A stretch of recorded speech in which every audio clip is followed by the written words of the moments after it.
Bonjour à tous et bienvenue dans cette vidéo où nous allons explorer en détail le programme de la matière atelier de projet destiné aux étudiants de la deuxième année CPI à l'École polytechnique d'architecture et d'urbanisme d'Alger.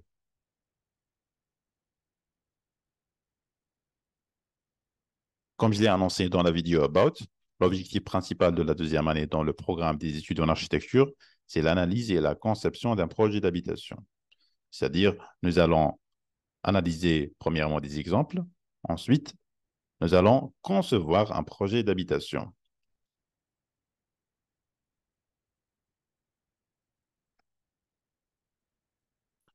En ce qui concerne l'habitat, dans sa signification la plus vaste, l'habitat représente le milieu de vie des hommes, englobant l'ensemble des espaces physiques qui s'étendent au-delà du logement proprement dit, c'est-à-dire le logement et les prolongements extérieurs.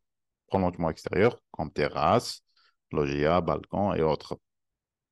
Et elle agit comme un support pour les activités humaines et les interactions sociales.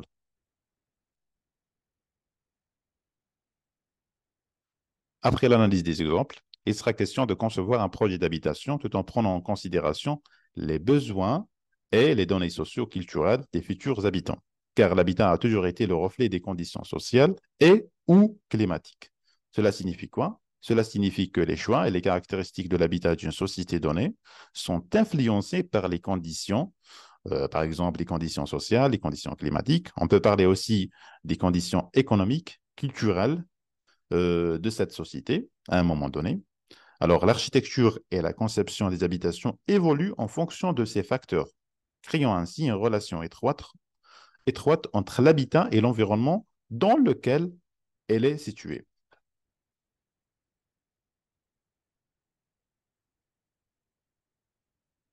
En ce qui concerne le programme de la matière atelier de projet, deuxième année CPI à l'EPO, alors il y aura trois projets principaux. Premier projet, analyse d'une habitation dans un site donné et une synthèse des exemples. Deuxième projet, c'est l'analyse des besoins domestiques d'une famille et l'analyse des relations fonctionnelles de l'habitation. Troisième projet, c'est une habitation individuelle pour une famille donnée. C'est-à-dire, c'est un projet de conception. Pour ce qui est du premier projet, qui est l'analyse d'une habitation dans un site donné, ensuite une synthèse, les objectifs sont les suivants. Compréhension des facteurs déterminants dans la formation de l'espace habité et la relation de l'habitation avec les paramètres du site. La méthode est analytique, permettant d'identifier les contraintes physiques, naturelles et anthropiques, et humaines qui déterminent les choix conceptuels. Ensuite, une synthèse sous forme de lecture comparative des exemples étudiés. En ce qui concerne le contenu, on aura affaire avec une lecture et restitution d'exemples bibliographiques variés, analyse par les schémas et organigrammes, ensuite un résultat de l'analyse. Pour ce qui est du site, donc c'est des exemples bibliographiques choisis dans différentes zones climatiques du globe. L'échelle, c'est le 1/200e et le 1/100e. La durée, c'est un projet qui pourrait nous prendre 3 semaines. Et le rendu, il sera individuel. Passons à présent au deuxième projet, qui est l'analyse des besoins domestiques d'une famille et l'analyse des relations fonctionnelles de l'habitation.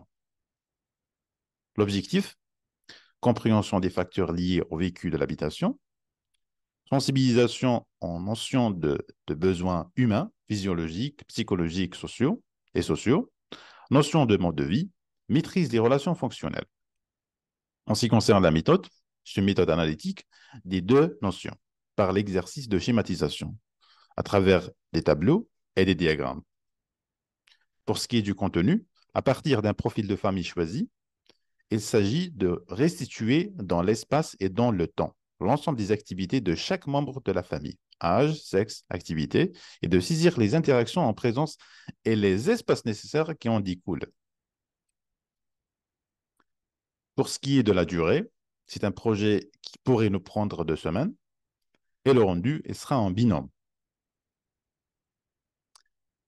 Abordons à présent le troisième projet qui est une habitation individuelle pour une famille donnée. C'est-à-dire, nous allons concevoir un projet. Pour ce qui est des objectifs, la mise en situation réelle d'un contexte physique, que ce soit urbain, architectural, social, juridique, permettant à l'étudiant de synthétiser les notions acquises et à opérer des choix. Pour ce qui est de la méthode, elle est projectionnelle selon deux étapes. Premièrement, analyse du site et synthèse des potentialités et contraintes du site. Et deuxièmement, conception d'une habitation répondant aux besoins de la famille étudiée. Pour ce qui est du contenu, organigramme, document graphique et maquette. C'est ça ce qui est demandé.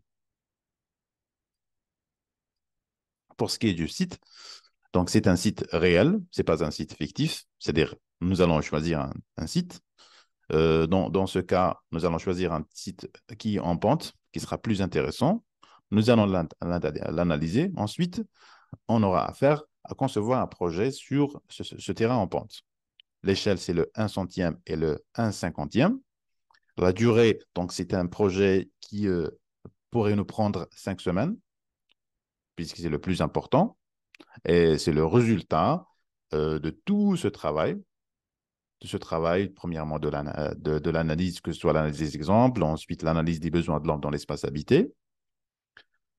Et en ce qui concerne le rendu, il sera individuel. Passons à présent à la conclusion.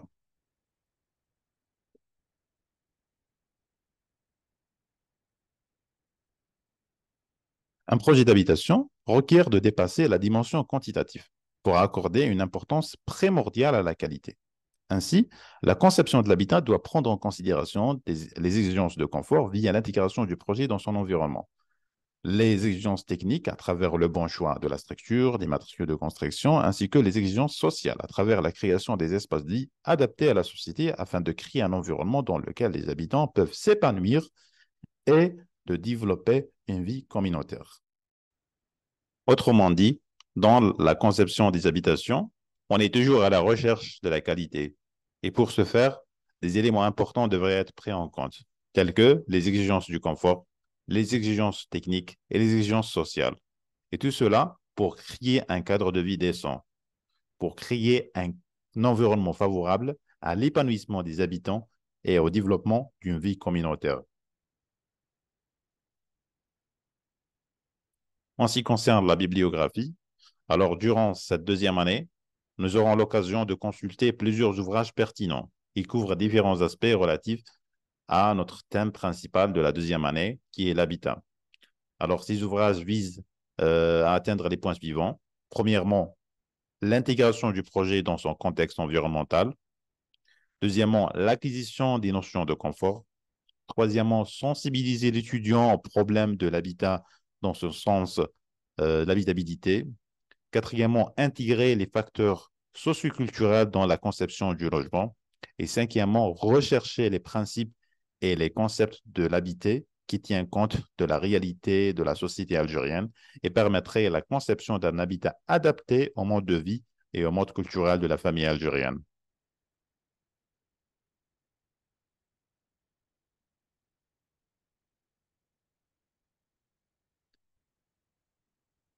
On aura aussi à consulter une webographie, c'est-à-dire un ensemble de ressources du web pour enrichir nos connaissances en la matière. Il faudrait dire que cette bibliographie n'est pas exhaustive, elle sera continuellement enrichie au fur et à mesure de notre progression.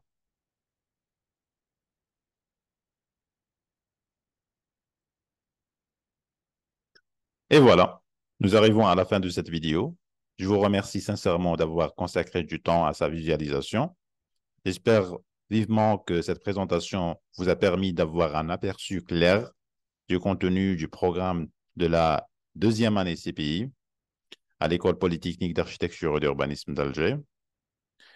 Alors, n'hésitez pas à laisser vos commentaires et vos questions et restez connectés pour plus de contenu intéressant à l'avenir sur ma chaîne YouTube. Prenez soin de vous et à bientôt.